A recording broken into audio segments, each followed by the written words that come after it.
الحمد لله نحمده ونستعينه ونستغفره ونؤمن به ونتوكل عليه ونعوذ بالله من شرور أنفسنا ومن سيئات أعمالنا من يهده الله فلا مضل له ومن يضلل فلا هادي له ونشهد أن لا إله إلا الله وحده لا شريك له ونشهد أن محمدا عبده ورسوله صلى الله تعالى عليه وعلى آله وأصحابه وبارك وسلم تسليما كثيرا كثيرا أما بعد فأعوذ بالله من الشيطان الرجيم بسم الله الرحمن الرحيم يا أيها الذين آمنوا ادخلوا في السلم كافة ولا تتبعوا خطوات الشيطان إنه لكم عدو مبين وقال النبي صلى الله عليه وسلم اغتنم خمسا قبل خمس الحديث۔ رمضان المبارک کا مہینہ 2023 آنے والا ہے۔ 1400 سال پہلے قرآن کی یہ آیت نازل ہوئی، یا ایھا الذین آمنوا کتب علیکم الصیام کما کتب علی الذین من قبلکم لعلکم تتقون۔ اے ایمان والو، تم پر روزے فرض کیے گئے جیسا کہ تم سے پہلی امتوں پر فرض کیے گئے تھے تاکہ تمہارے اندر تقوی پیدا ہو جائے۔ یہ آیت نازل ہوئی اور صحابہ کرام نے رمضان کے روزے رکھنا شروع کیے۔ اس کے بعد جہاں جہاں مسلمان دنیا میں جاتے گئے، نمازوں کے ساتھ ساتھ رمضان کے روزے بھی اپنے ساتھ لیتے گئے، اور آج پوری دنیا میں جب رمضان شروع ہوتا ہے تو کروڑوں لوگ روزہ رکھتے ہیں۔ اس روزے میں جسمانی حکمتیں بھی اللہ نے رکھیں اور روحانی حکمتیں بھی اللہ تعالیٰ نے رکھیں۔ جسمانی حکمتیں، یہ جسم کی زکوٰۃ ہے، آپ کو اللہ تعالیٰ روزوں کی برکت سے صحت عطا کرتے ہیں، بہت ساری بیماریوں سے نجات مل جاتی ہے۔ اور روحانی برکتیں کیا ہیں؟ انسان کے لیے دنیا میں سب سے مرغوب چیز خوراک ہے۔ خواہشات کی 2 قسمیں ہوتی ہیں۔ ایک خواہشات وہ ہوتی ہیں جن کا آپ کی باڈی سے تعلق ہے، جو باڈی کی نیڈ ہیں۔ ایک خواہشات وہ ہوتی ہیں جو اوپر کی خواہشات ہیں، لگژری لائف، گاڑی، بنگلہ، اچھی ڈریسنگ، دیکھنے میں اچھا نظر آؤں، عزت ہو سوسائٹی میں، دولت ہو میرے پاس۔ یہ جو پہلی قسم کی خواہشات ہیں نا، جو آپ کی باڈی کی نیڈ ہے، یہ بہت ڈینجرس ہوتی ہیں۔ یہ 3 قسم کی خواہشات ہیں، ایک کھانے کی خواہش، پینے کی خواہش، اور ایک جنسی خواہش جسے کہا جاتا ہے، مرد اور عورت کی ایک دوسرے کی طرف اٹریکشن۔ یہ تینوں قسم کی خواہشات ہماری باڈی کی ریکوائرمنٹ ہے، یہ جسم کی چاہت ہوتی ہے۔ یہ خواہشات پوری نہ ہوں تو ہماری باڈی متاثر ہونا شروع ہو جاتی ہے۔ اچھا، کچھ خواہشات ہوتی تو باڈی کی ہیں، وہ نیچرل نہیں ہیں۔ خواہشات تو سمجھ گئے نا کتنی قسم کی ہوتی ہیں؟ 2 قسم کی نا، ایک باڈی کی ریکوائرمنٹ، باڈی کی نیڈ، اور ایک باڈی کی نیڈ نہیں ہے، یعنی جسم کا تقاضا نہیں ہے، بلکہ وہ ہماری جسم سے ہٹ کے خواہشات ہوتی ہیں۔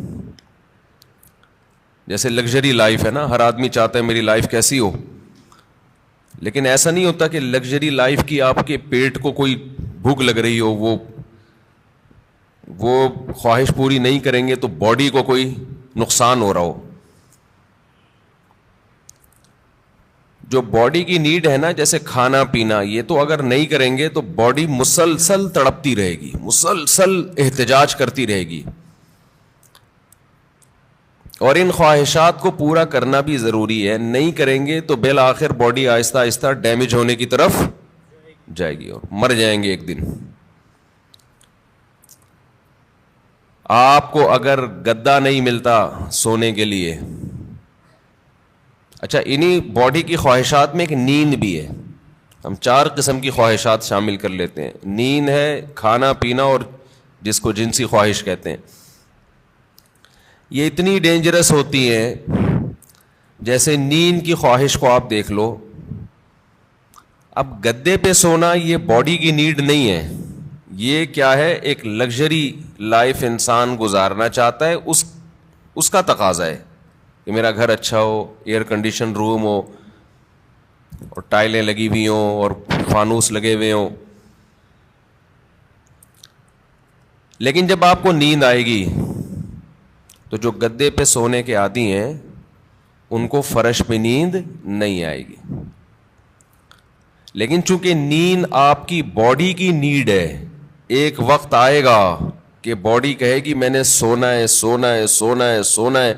آپ کہیں گے میرے پاس سونے کے لیے گدا نہیں ہے, نہیں سو سکتا, نہیں سو سکتا, نہیں سو سکتا. بالآخر پھڈا ہوتے ہوتے جو باڈی کی نیڈ ہے نا وہ غالب آ جائے گی. لگژری جو آپ کی ایک چاہت ہے اس پہ باڈی غالب آ جائے گی آپ کی, اور آپ کانٹوں پہ بھی سو جاؤ گے. جس کو نیند نہ آتی ہو نا اس کو جاگنے دو, بول تو نہیں سوئے گا, دیکھو اس کا باپ بھی سوئے گا پھر, کیونکہ یہ خواہشات دماغ پر مسلط ہو جاتی ہیں. کیونکہ ضرورت ہے, نہیں تو مرے گا, نہیں سوئے گا تو کیا ہوگا. 1 ہفتہ کھائے پیے بغیر انسان زندہ رہ سکتا ہے, میڈیکل سائنس کہتی ہے. 1 ہفتہ سوئے بغیر زندہ نہیں رہ سکتا. اس لیے یہ اللہ مسلط کر دیتے ہیں کہ تیرا باپ بھی سوئے گا.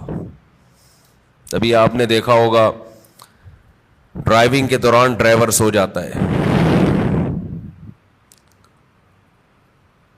حالانکہ اس کا سونے کا بالکل موڈ نہیں ہوتا, اور ایسا سوتا ہے کہ اپنے ساتھ سارے پیسنجر کو بھی ہمیشہ کے لیے سلا دیتا ہے. تو یہ چیزیں اللہ نے مسلط کی ہوئی, بھائی یہ تمہاری خواہش پہ نہیں ہے. ورنہ بڑے لوگ کہتے ہیں ہمارے پاس ٹائم نہیں ہے, اگلے مہینے ہم سوئیں گے, اس دفعہ ہمیں آفس کا بزنس کا کام ہے بہت.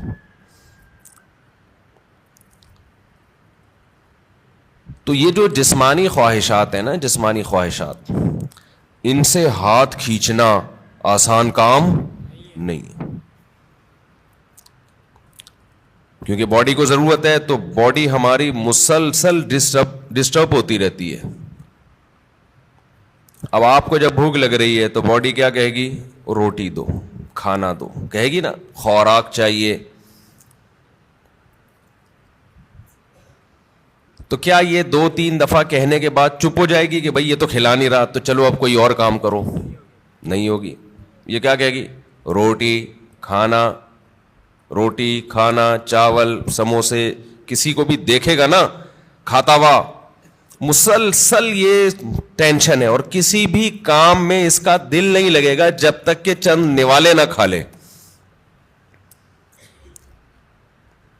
پیاس بھی ایسی چیز ہے, جب آپ کو پانی کی خواہش ہوتی ہے تو باڈی مسلسل پانی مانگتی رہتی, آپ کا دل ہی نہیں لگے گا کسی کام میں, دل جمعی سے کام نہیں کر پاؤ گے آپ, مسلسل پانی پانی, باڈی کو ضرورت ہے.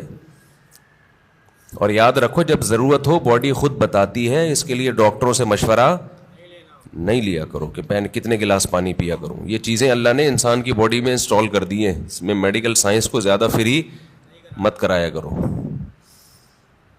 کھا بھی لیں پی بھی رہے ہیں, ڈاکٹر صاحب سے پوچھیں کتنے گلاس پیوں, جتنے کی چاہت ہے وہ باڈی خود بتا دے گی. ہاں اگر باڈی صحت مند ہے اور کوئی الٹے سیدھے کام نہیں کر رہے. بعض دفعہ آپ کوئی الٹا کام کر رہے ہوتے ہو جس سے پھر باڈی دھوکہ دیتی ہے. جیسے جو لوگ چائے زیادہ پی رہے ہیں, کافی, تو کیفین کیا کرتی ہے کہ پیاس کا احساس ختم کر دیتی ہے, پیاس بجھا دیتی ہے اور باڈی سے پانی پیشاب بنا کے نکال دیتی ہے. ایک طرف پانی کی کمی ہو رہی ہے, دوسری طرف اس کمی کی کو پورا کرنے کے لیے باڈی کو جو احتجاج کرنا چاہیے باڈی وہ احتجاج نہیں کر رہی, تو پھر پانی کا پھر مشورہ ڈاکٹر صاحب سے لینا پڑے گا. کیونکہ پھر باڈی, آپ کا جو جسم ہے نا وہ اس کی کھوپڑی گھوم جاتی ہے اس کو پتہ ہی نہیں چلتا کہ کب پانی کی ضرورت ہے کب پانی کی ضرورت نہیں ہے. تو نیچرل لائف جس کی ہوگی اس کی باڈی بتاتی رہے گی کتنا پانی چاہیے. جیسے کولڈ ڈرنک پینے سے پیاس بجھ جاتی ہے نا, تو پیاس تو وقتی بجھتی ہے لیکن پانی کی جتنی کمی پوری ہونی چاہیے وہ ہوتی نہیں ہے. تو یہ میں جو اصول بتاتا ہوں یہ ان لوگوں کے جو تمیز سے زندگی گزار رہے ہیں. ایسا نہیں سارا دن چائے کے کپ پھونکتے رہتے ہیں, کافی سارا دن پیتے رہتے ہیں. تو کیونکہ کافی اور چائے یہ نیچرل نہیں ہے, ہماری قدرتی غذا کا حصہ بول لو بھائی نہیں ہے. یہ تو بات کی ایجاد ہے کہ بھائی کیفین باڈی میں جاتی ہے تو بلڈ کا سرکولیشن بڑھا دیتی, تھوڑا ایکٹیو ہو جاتے ہو آپ. تو یہ مصنوعی ایکٹیونیس ہے, یہ کوئی سچی مچی میں جسم میں طاقت نہیں آتی ہے. سمجھتا نہیں. جیسے ایک ہوتی ہے کیفین, ایک ہوتی ہے نکوٹین. نکوٹین سگریٹ میں نا اور گٹکے میں, تمباکو میں, وہ ذرا اوپر کی چیز ہے, کیفین تھوڑی نیچے کی چیز ہے. تو فلسفہ دونوں کا سیم ہی ہے. وہ ذرا زیادہ ڈینجرس ہے نکوٹین ہے, تمباکو اور سگریٹ وہ بھی وہی کام کرتی ہے. چائے ذرا کمزور چیز ہے اس لیے اس کا وہ نقصان نہیں ہے, اس کا سگریٹ کا نقصان زیادہ ہے. پھر اس میں دھوئیں شوئیں بھی ملا لیں تو اور پھر اور باڈی آپ کی سارے وٹامنس دھوئیں سے کیا ہو جاتے ہیں, پورے ہو جاتے ہیں. تو ابھی ایک بہت باریک لڑکا آیا, سگریٹ پیتا تھا نا, اتنا باریک, اس کی شادی ہونے والی ہے. میں نے کہا دھواں نکلے گا, یہ رسک نہیں لینا آپ.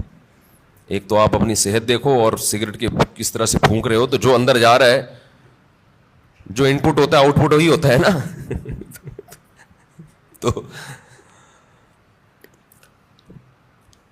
تو یہ جو ہے نا, یہ جو باڈی کی ریکوائرمنٹ نشہ ہے, نشہ یہ بن جاتا ہے, یہ اللہ نے بنایا نہیں ہے. یہ اس سے بھی زیادہ خطرناک ہے روٹی پانی سے. یعنی اس کو برداشت کرنا بہت ہی مشکل ہے. اللہ میاں نے تو آپ کو وہ چیزوں کی چاہتیں رکھی تھیں جو جس کی آپ کی باڈی کو ضرورت ہے. روٹی کی ضرورت رکھی, پانی کی چاہت رکھی اللہ تعالیٰ نے, اور جو اللہ نے خواہشات رکھی ہیں جو نیچرل ہیں. ہم نے کیا کیا, سگریٹ پی پی کے دن میں 5-6 کپ کافیوں کے پی پی کے اور پان گٹکے کھا کھا کے ہم نے اس سیٹنگ کو کیا کر دیا, خراب. اب آپ گٹکے اور پان والوں کو دیکھ لو, سگریٹ والوں کو دیکھ لو, افطاری میں لوگ کھجوروں کی طرف لپکتے ہیں, وہ کہاں لپکتے ہیں, سگریٹ کی طرف. وہ تو کھجور ایک سنت پوری کرنے کے لیے کھا لیتے ہیں, اس کے بعد پھر سٹے لگا رہے ہوتے ہیں. کتنی بڑی نحوست ہے یار, ہے یا نہیں ہے؟ کیسا اپنے ہاتھوں سے اپنے آپ کو برباد کر رہے ہو. اللہ کا کتنا بڑا فضل ہے, ہمارے ماں باپ نے ہمیں سگریٹ پان گٹکے سے ہمیشہ بچایا. ہمارے ماں باپ کا بہت بڑا احسان ہے. اللہ ان کی قبروں کو نور سے بھر دے, ان کی پر اللہ بہت رحمت نازل کرے. بڑا کردار ہوتا ہے والدین کا اس میں. بالکل بچوں کو قریب نہ جانے دو. ہم تو ایک دفعہ, مجھے یاد ہے میں نے ایک دفعہ سگریٹ پی تھی چھپ کے, وہ بھی ایسے کہ ہمارے ایک رشتے کے تایا لگتے تھے, وہ پیتے تھے, رشتے کے تایا, دور کے تایا. انہوں نے پھینکی تو ہمیں شوق تھا تھوڑی تحقیقات کا کہ یار یہ کیا ہے, اس میں اتنا شوق سے یہ صبح شام سٹے لگاتے ہیں. تو انہوں نے پھینکی تو میں نے اٹھا لی, تو اٹھا کے میں نے کہا ذرا چک کے دیکھو نا, تو ایک کش لگایا ہے, وہ اتنی کھانسی ہوئی ہے کہ اللہ کا بڑا فضل. اور شکر ہے دیکھا نہیں کسی نے, ورنہ طبیعت سے کٹتے. طبیعت سے کیا ہوتا, کوئی گھر میں دیکھ لیتا تو کٹ جاتے طبیعت سے. تو جو بات ہے میں اس کی طرف آتا ہوں. تو جو سگریٹ ہے اور یہ سب چیزیں تو انسان خود عادی بنا لیتا ہے نا. تو یہ میرا آج کا ٹاپک نہیں ہے, یہ تو اپنے ہاتھوں اپنے آپ کو آپ جہنم کی آگ میں ڈال رہے ہو, ایک عذاب میں ڈال دیا آپ نے اپنے آپ کو.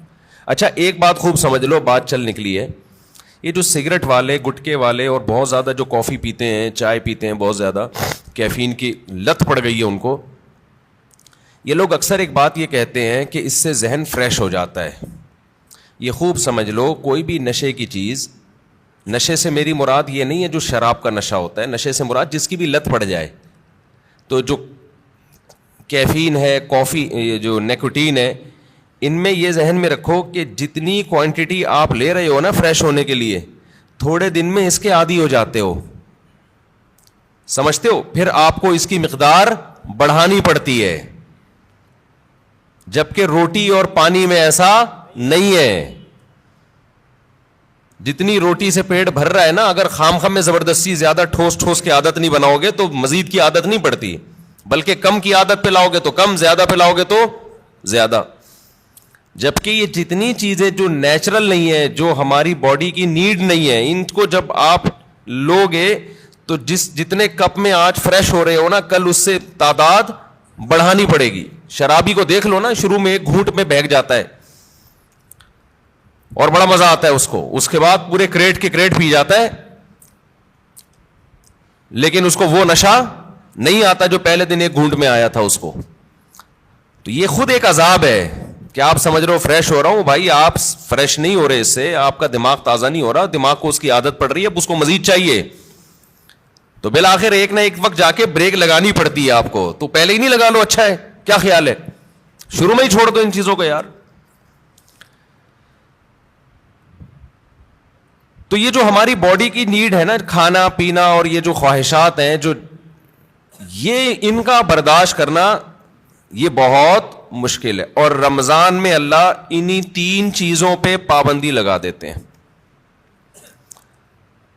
ویسے تو 4 چیزیں ہیں نا جو بہت زیادہ انسان کو, جس کی خواہش سونا اور جنسی خواہشات اور کھانا اور پینا, تو ان میں سے 3 اللہ تعالیٰ روزے کی حالت میں کیا کر دیتے ہیں, پابندی لگا دیتے. کھانا پینا اور جنسی خواہش آپ پوری نہیں کر سکتے. سونے پر اللہ پابندی نہیں لگاتے, یہ اللہ کی رحمت ہے, اللہ چاہتے تو رمضان میں سونے پر بھی پابندی لگا دیتے. لیکن ما جعل علیکم فی الدین من حرج, قرآن کہتا ہے ہم نے دین میں تنگی نہیں رکھی, ایسا دین بنایا جو ہر دور میں ہر انسان کے لیے سوٹیبل ہو, اس کے لیے اس پر عمل کرنا ممکن. نیند کا سیٹ اپ, اس میں زیادہ پریشانی ہو جاتی اور عین ممکن ہے صحت کو نقصان ہونا بھی شروع ہو جاتا. تو رمضان کا مقصد لوگوں کی صحتوں کو نقصان پہنچانا نہیں ہے, لوگوں میں خواہشات پہ کنٹرول کرنے کا جذبہ پیدا کرنا ہے. اور ویسے بھی حکمت کی بات کیا ہے کہ اللہ اگر نیند پہ پابندی لگا دیتے نا, نیند پہ, تو کیا ہوتا, لوگ مغرب کے بعد سوتے ہو, فجر میں اٹھتے, کیا خیال ہے, تو نیند ڈبل کر رہے ہوتے, اس کا کوئی فائدہ نہیں تھا. یعنی نیند ایسی چیز ہے نا, جب آپ پہ مسلط ہوتی ہے تو آپ کے لیے اس کو روکنا ممکن نہیں رہتا. اب دن کے ٹائم میں نیند آتی, آپ لازماً آنکھ لگ رہی ہوتی ہے, آپ کی کہیں بھی بیٹھے ہوتے آنکھ لگ جاتی ہے آپ کی. یا پھر لوگ کیا کرتے, اتنی لمبی لمبی راتوں کو نیند لے لیتے, تو جو مقصد ہے وہ حاصل نہیں ہوتا. کھانے میں بھی ایسا ہی کرتے ہیں لوگ. بھائی انہوں نے کہا کہ بھائی صبح صادق سے لے کے مغرب تک کھانے پر پابندی ہے, تو مغرب سے کھانا شروع کرو, سحری تک نان اسٹاپ, اور کھاتے ہیں الحمدللہ. پاکستانی قوم غربت مہنگائی میں بھی دبا کے پھوڑنا پھاڑنا لگا ہوا ہے. لیکن آپ جتنی بھی اسپیڈ سے جتنا بھی کھا لیں, اس کے بعد بھی بہرحال چند گھنٹوں کے بعد آپ کا معدہ خالی ہوتا ہے. تو یہ صبح صادق سے لے کے غروب آفتاب تک اتنا ٹائم ہوتا ہے کہ نان اسٹاپ آپ ساری رات بھی پھوڑتے پھاڑتے رہیں, پھر بھی 5-6 گھنٹے بعد, سحری کے 6, 7, 8, 10 گھنٹے بعد معدہ کیا ہو جائے گا, خالی, اور وہ ٹینشن ہوگی. نہیں یاری بات سمجھ میں میرا خیال ہے. تو اللہ میاں نے ہم سے نا یہ قربانی دلوائی ہے رمضان میں کہ تھوڑا منہ کو کیا کرو, کنٹرول. سب سے بڑا مسئلہ ہم نے علماء سے سنا ہے کہ جس آدمی کا اپنے منہ پہ کنٹرول نہیں ہے, باقی کسی خواہش پہ وہ کنٹرول نہیں کر سکتا. اور یہ بالکل درست بات ہے. دیکھو دنیا میں دو قسم کے فلسفے ہیں. اس پر تو غیر مسلم اور مسلم سب کا اتفاق ہے کہ انسانیت کو کامیابی کی طرف لے جانا چاہیے, ہے یا نہیں؟ بھائی امریکہ بھی یہی بات کرتا ہے, انسان کو کس طرف لے کے جاؤ, کامیابی. جاپان والے بھی کہتے ہیں بھائی ایک سکسیسفل نیشن بننا چاہیے ہمیں, کامیاب بننا چاہیے ہمیں, اور اسلام بھی یہی کہتا ہے. لیکن غیر مسلموں کے ہاں کامیابی نام ہے خواہشات کے پورا ہونے کا. آپ کی تمام خواہشات پوری ہو رہی ہیں تو آپ ایک کامیاب انسان ہیں. سمجھتے ہو کہ نہیں سمجھتے ہو؟ اگر آپ کی ہر خواہش پوری ہو رہی ہے تو آپ کیا ہیں؟ کامیاب. لیکن اسلام کیا کرتا ہے؟ آپ کی جگہ جگہ خواہشات پہ پابندیاں لگا رہا ہوتا ہے. جگہ جگہ آپ کی خواہشات پہ کیا لگاتا ہے؟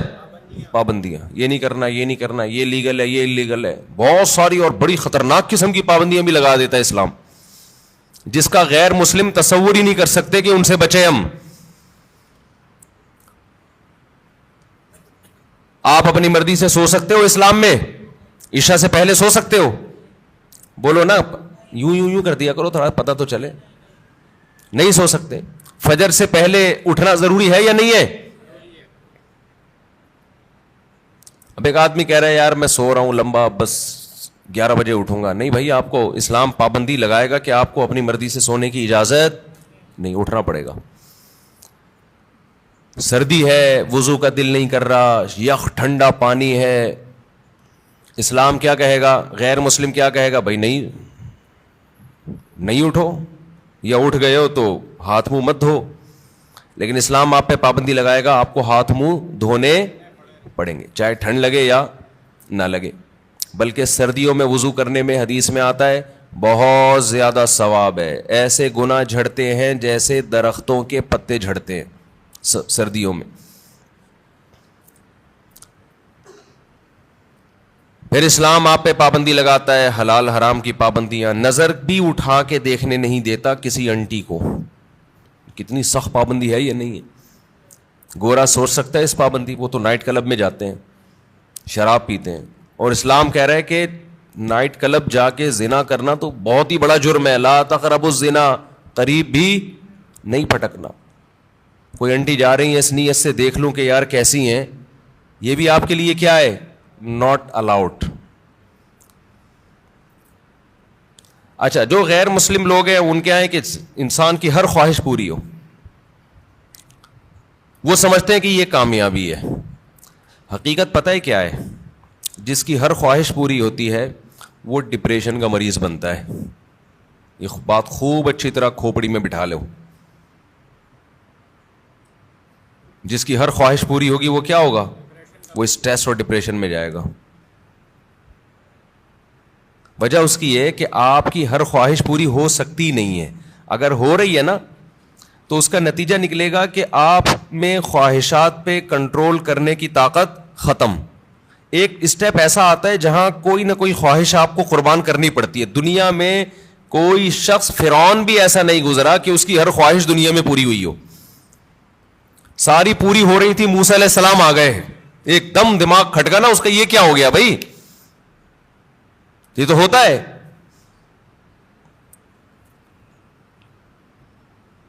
جتنی بھی آپ کے اندر خواہشات ہیں نا, پوری کرتے رہیں, کہیں نہ کہیں آ کے قدرت کی طرف سے بیریئر کھڑے ہو جاتے ہیں آپ کی راہ میں, اور آپ خواہشات پوری کرتے کرتے یوز ٹو ہو چکے ہوتے ہو. آپ کو خواہشات پہ کنٹرول کرنے کی عادت نہیں رہتی. پھر آپ جاتے ہو اسٹریس میں, ڈپریشن میں, اور چیخو پکار, مار دھاڑ. جیسے جو بچے زیادہ لاڈ پیار میں پلتے ہیں وہ بچے شور شرابہ زیادہ مچاتے ہیں.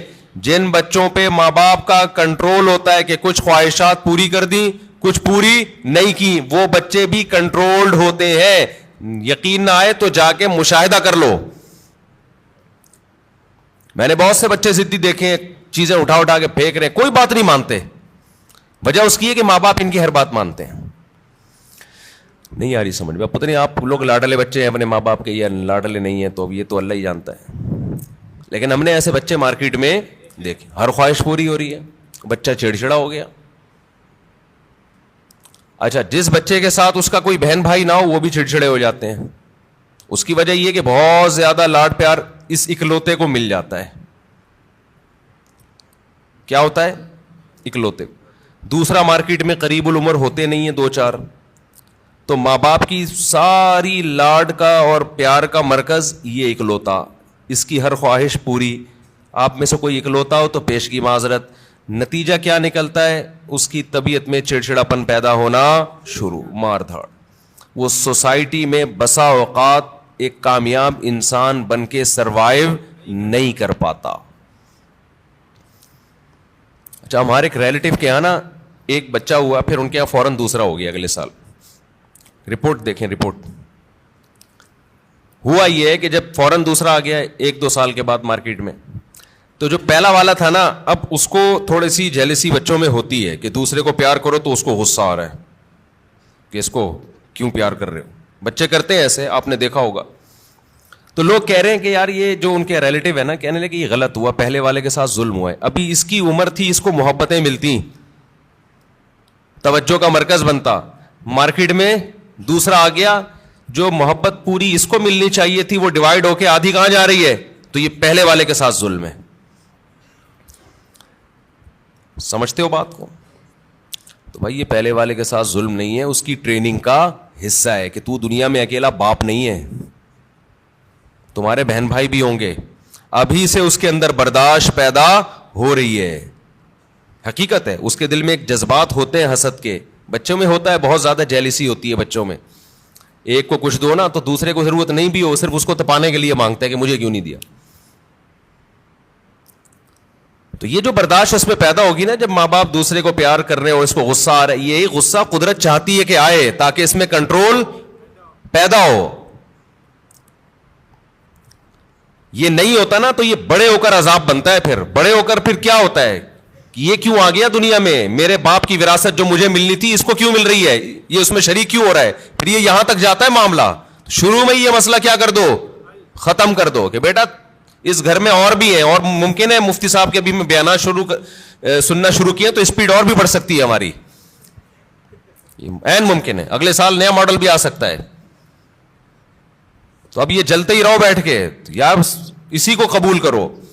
اور پھر ایک اہم بات یہ کہ بچہ ماں باپ کی توجہ کے لیے بہن بھائی کو وقتی طور پہ برداشت نہیں کرتا, لیکن اللہ نے ایک ایسا بچے میں ایک سافٹ ویئر ڈالا ہوا ہے کہ وہ اپنے بہن بھائیوں سے محبت بھی ٹوٹ کے کرتا ہے. یہ تو آپ اس کو دے رہے ہو نا, ماں باپ اس نئے ماڈل کو جب پیار کرتے ہیں, محبت دیتے ہیں, تو پرانے ماڈل کو تکلیف ہوتی ہے. یہ ہے اس کی جیلسی. لیکن آپ ذرا کوئی تھرڈ پرسن اس نئے ماڈل کو ہاتھ اٹھا کے دیکھے, پرانا ماڈل آڑ بن کے کھڑا ہو جائے گا کہ میرا بھائی ہے, میری بہن ہے, تو کون ہوتا ہے ہاتھ اٹھانے والا. تو یہ جو محبت اور قربانی کا جذبہ ہے, یہ بھی نئے اور پرانے میں جب کم وقفہ ہوگا اور نیا ماڈل جلدی آئے گا, تو پرانے ماڈل میں اپنے بہن یا بھائی کے لیے لڑنے کا جذبہ یہ بھی جبھی پیدا ہوگا. نہیں آ رہی بات؟ اور یہ تھوڑا سا نئے اور پرانے کو بڑا ہونے دو, پھر ان کے آپس میں کھیل کود دیکھو, محبتیں دیکھو کیسی ہوں گی. تو یہ جو فضول قسم کے لبرل لوگوں کی فضول باتیں ہیں نا کہ ابھی تو پرانے والے کو ٹائم زیادہ چاہیے تھا, ایکچولی نیا والا آ گیا مارکیٹ میں, تو ایکچولی یہ ٹوپی ڈرامے یہ کسی اور کو گنتیاں سکھانا جا کے ساری نیچرل لائف کا بیڑا غرق کر دیا. بچے کو اپنے جیسا بچہ چاہیے بھائی کھیلنے کودنے کے لیے, اس کو ماں باپ سے زیادہ ضرورت بہن بھائیوں کی ہے. ماں باپ تو صرف کیئر کرتے ہیں کہ کیا کر رہا ہے, خراب تو نہیں ہو رہا, سٹے تو نہیں لگا رہا, ایسا تو نہیں تایا نے سگریٹ پھینکی اٹھا کے پی رہا ہے. ماں باپ کا کام صرف یہ نگرانی کرنا ہے. باقی تو اس کو جو اس کی جو انٹرٹینمنٹ والی لائف ہے, جو اس کو انٹرٹین کرے گی, وہ تو بہن بھائی کریں گے. خوش رہے گا, کھیلے گا, کودے گا, انہیں کے سے سیکھے گا, مارے گا, روئے گا, پٹے گا بھی, پیٹے گا بھی. یہی تو لائف ہے اس کی. ہر خواہش پوری ہونے سے انسان بنتا نہیں ہے بلکہ بگڑتا ہے.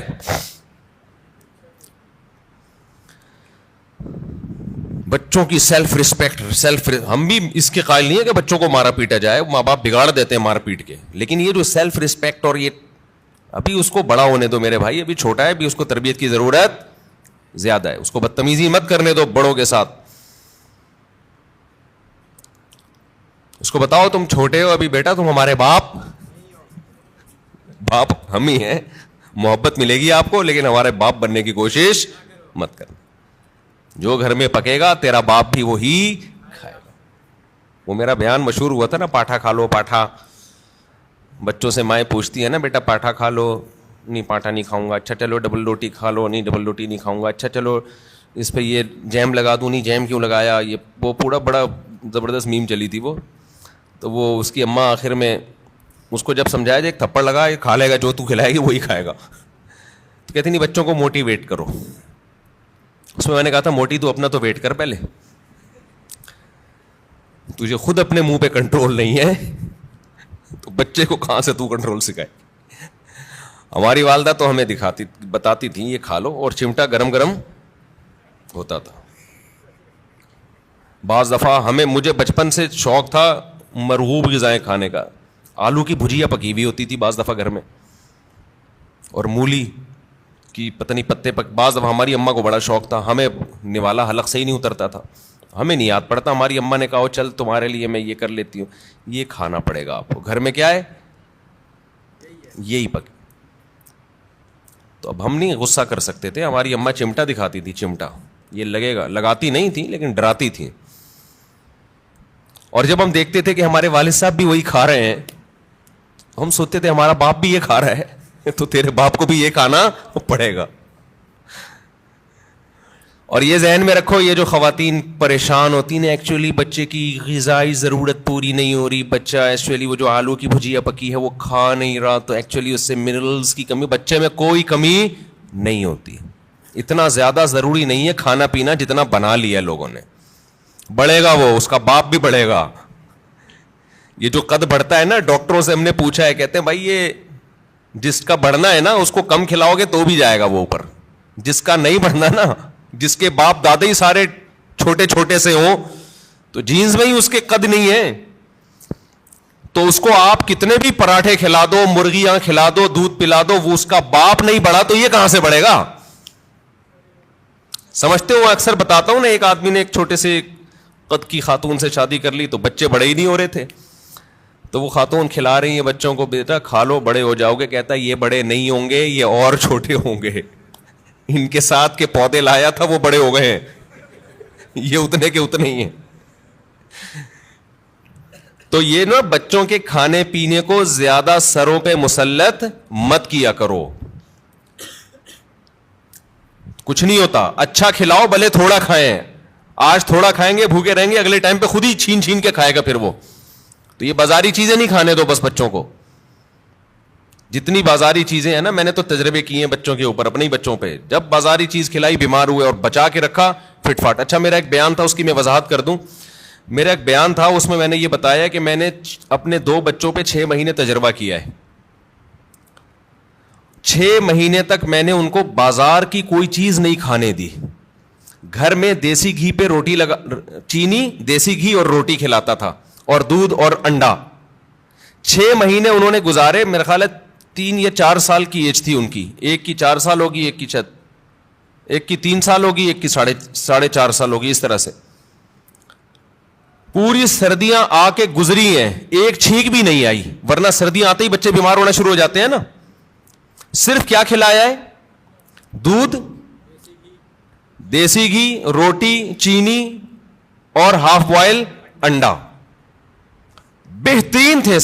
اچھا جیسے ہی 6 مہینے گزرے ہیں, یعنی سردیاں آ کے بھی گزر گئی ہیں, ایک دن ہلکی سی کھانسی ہلکی سی ہوئی ہے تو یہ بنفشہ شہتوت گرم پانی میں ڈال کے 1 چمچ پلا دیا ان کو. وہ اس کے بعد وہ بھی نہیں ہوئی رات کو سونے سے پہلے نا. بہترین 6 مہینے گزارے انہوں نے, کوئی بیماری نہیں, کوئی چھینک نہیں, کچھ بھی نہیں. 6 مہینے کے بعد کیا ہوا ہے کہ کوئی ریلیٹو آئے, انہوں نے بسکٹ کھلا دیے, اور اسی کے بعد طبیعت خراب ہو گئی. پہلے تو پیٹ خراب ہوا, پھر کسی نے کولڈ ڈرنک پلا دی, پھر یہ ہوا, پھر وہ وغیرہ وغیرہ وغیرہ. مجھے اندازہ ہو گیا کہ یہ جو بچوں کی صحت کا مسئلہ ہے نا, گھر کی چیزیں کھلاؤ گے تو ایک دم بہترین صحت رہے گی. اچھا اس پہ میرے کچھ لوگوں نے اعتراض کیا کہ لو بھائی مفتی صاحب چینی کھلا رہے ہیں بچے کو. چینی کون سی کوئی نیچرل ہے؟ نہیں یاری بات سمجھ میں, یعنی ہم چینی کھلائیں, چینی تو خود نقصان دہ ہے. تو یاد رکھیں, میں نے کبھی نہیں کہا کہ چینی بہت فائدہ مند چیز ہے. میرا مقصد یہ ہے کہ ایک نقصان دہ چیز ہم نے کھلائی پھر بھی نقصان نہیں ہوا, باقی نقصان دہ چیزوں سے بچا لیا. ورنہ بہتر تو یہ کہ چینی نہ کھلائیں آپ. چینی کون سی کوئی آب زمزم تو دھلی ہوئی مخلوق ہے؟ نہیں آ رہی مولانا سب ان کی سمجھ میں بات نہیں آ رہی ہے. بھائی چینی جو ہے نا, چینی وہ خود بھی کوئی اچھی چیز نہیں ہے, لیکن ایک غلط چیز بھی کھلا دی, 20 غلط چیزوں سے بچا لیا, تو بھی اس کی اتنی برکتیں نظر آئی ہیں. تو اگر آپ اس سے بھی بچا لیں تو نور اللہ نارو, شہد کھلا دیں, گڑ کھلا دیں. سمجھتا ہے کہ نہیں سمجھتے ہو؟ تو بچوں کی لیکن کنٹرول کرنا پڑتا ہے. بچے کو بڑا اور زیادہ عرصہ نہیں, تھوڑے دن تک کنٹرول کرو گے تو پھر وہ عادی ہو جائے گا. تو میں یہ عرض کر رہا تھا کہ دنیا میں 2 نظریات ہیں. ایک یہ کہ انسان کی ہر خواہش پوری کی جائے تو اس سے وہ کامیاب ہوتا ہے, لیکن اسلام کیا کرتا ہے, جگہ جگہ خواہشات میں رکاوٹیں ڈالتا ہے. تو خوب سمجھ لیں, جس کی ہر خواہش پوری ہوتی ہے وہ کامیاب نہیں ہوتا, بلکہ وہ اسٹریس اور ڈپریشن کی طرف جاتا ہے. بالکل اس کی مثال ایسے ہے جیسے آپ جسم پہ جب ویٹ اٹھاتے ہو, جسم میں اپنی خواہش کے خلاف حرکت کرتے ہو تو جسم بیمار ہونے کے بجائے صحت مند ہوتا ہے. اور آپ جسم کی اپنی خواہشات پر عمل کرنا شروع کر دو, جسم چاہتا ہے بیٹھا رہوں نہ اٹھوں, آپ بیٹھے رہو نہ اٹھو. جسم چاہتا ہے دوڑوں نہیں, صرف چلوں, آپ نہ دوڑو چلو. پھر جسم چاہتا ہے چلو بھی نہیں, بیٹھے ہی رہو, سوتے ہی رہو. تو اس سے جسم کو کیا طاقت اور انرجی جمع ہو کے خوشحال زندگی ملے گی, یا جسم کا بیڑا غرق ہو جائے گا؟ تو ایسے ہی یاد رکھو, انسان کی روح اس وقت خوش ہوتی ہے جب روح پہ بوجھ ڈالا جائے, روح باڈی بلڈنگ کرے, روح جاگنگ کرے, روح ویٹ اٹھائے. اور یہ ٹینشنوں کے ویٹ ہے جو روح اٹھاتی ہے. اگر یہ روح کی آپ ہر خواہش پوری کرنا شروع کر دیں گے تو جیسے باڈی کی ہر خواہش پوری کرنے سے باڈی کا بیڑا غرق, تو اسی طرح روح کی ہر خواہش پوری کرنے سے روح کا بیڑا غرق ہو جاتا ہے. سمجھ میں نہیں آ رہی میرا خیال ہے بات؟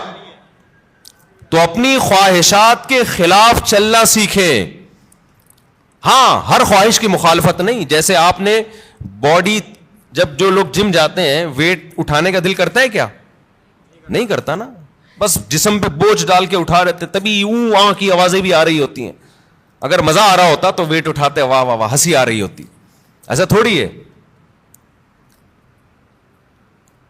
تو اسی طرح یاد رکھیں, ہاں ویٹ حد سے زیادہ اٹھائے گا تو باڈی خراب ہو جائے گی. اسی طرح روح پہ جب بوجھ حد سے زیادہ پڑ جاتا ہے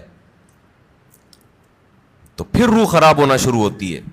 لیکن یہ اللہ کی رحمت ہے کہ اس نے ہماری روح پہ حد سے زیادہ بوجھ ڈالا ہی نہیں ہے. اگر اللہ کہہ دیتا 24 گھنٹے کے روزے رکھو پورے رمضان, اور سحری میں صرف 10 منٹ کھانے کی اجازت ہے, 23 گھنٹے 50 منٹ بھوکے رہنا ہے, 10 منٹ کیا کرنا ہے, کھانا کھانا ہے, تو شاید یہ ہماری طاقت سے زیادہ بوجھ ہم پہ ڈال دیا جاتا. مرتے پھر بھی نہیں, اتنی جلدی مرتا نہیں ہے آدمی بھوک سے, یاد رکھو. لیکن یہ ممکن ہے کہ ہم پہ ہوتا نہیں ہم سے. ما جعل علیکم فی الدین من حرج, اللہ کہتے ہیں اعتدال سے بوجھ ڈالا ہے. اللہ کہہ دیتا 50 نمازیں پڑھو تو پڑھنی پڑتی کہ نہیں پڑھنی پڑتی؟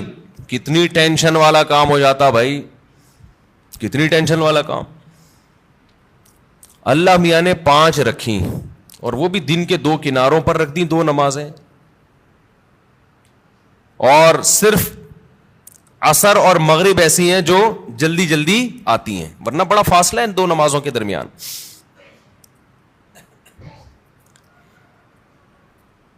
اللہ میاں نے حکم دیا نظر کی حفاظت کرو, لیکن ساتھ میں نکاح کی ترغیب بھی دے دی, تو آسان کر دیا نا.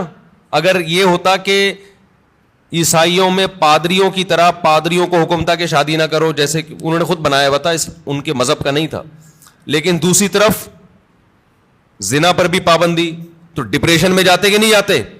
اللہ میاں نے کہا بھائی نظر کی حفاظت کرو, اور یہ بھی ہمارے فائدے کے لیے. اگر اللہ حکم دیتے نظر کی حفاظت نہ کرو لیکن صرف زنا سے بچو, تو زنا سے بچنا بہت مشکل ہو جاتا, کیونکہ جو برائیوں میں پڑتے ہیں نظر کی حفاظت نہیں کرتے ان کے لیے زنا آسان ہو جاتا ہے, اور جو نظر کی حفاظت کرتے ہیں ان کے لیے زنا مشکل ہوتا ہے.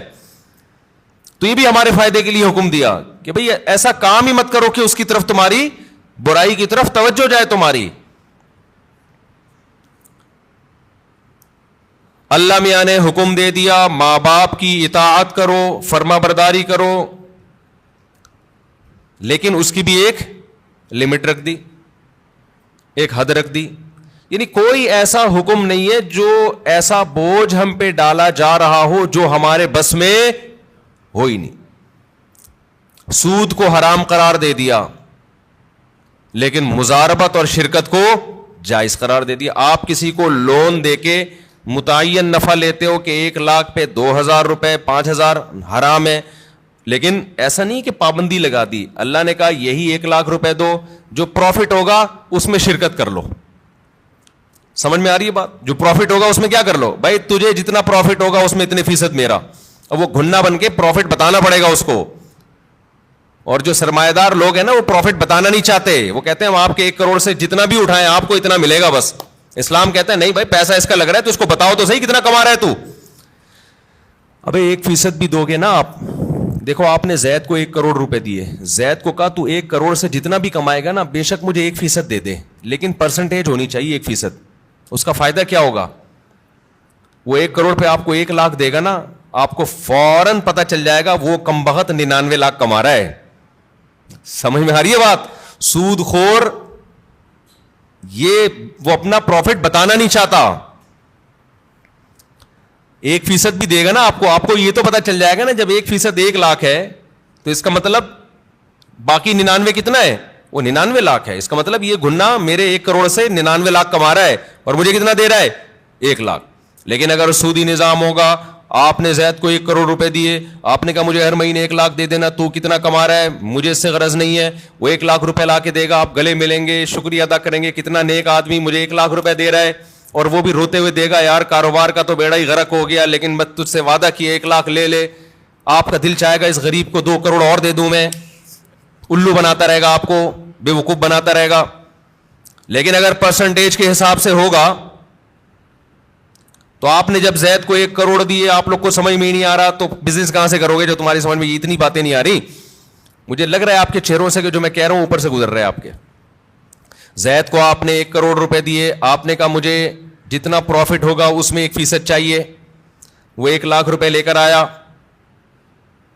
تو آپ سمجھ جاؤ گے یہ کم بخت کتنے کما رہا ہے؟ 99 لاکھ. اب اس کو رونے کی اجازت, وہ رونے کا بہانہ نہیں کرے گا, اور آپ کو اس سے مانگو گے بھی کہ جو جتنا پروفٹ ہوا ہے مجھے دکھاؤ, تاکہ پتا چلے کہ یہ واقعی 1% بنتا ہے کہ نہیں بنتا ہے.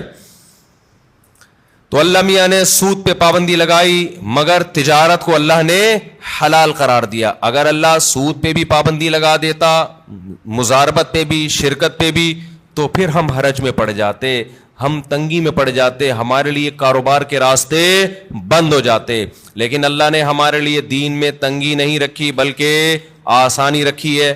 سمجھتے ہو کہ نہیں سمجھتے ہو؟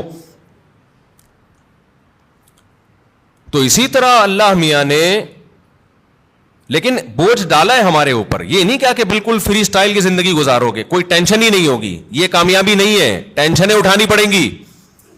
بہت ساری ٹینشنیں لگا دی اللہ میاں, اور اس ٹینشن سے فائدہ کیا ہوتا ہے کہ ہماری روح وزن اٹھاتی ہے, جس سے روح ٹینشن سے بچتی ہے, روح صحت مند ہوتی ہے, اور روح ڈپریشن اور اسٹریس کی طرف جانے سے بچ جاتی ہے.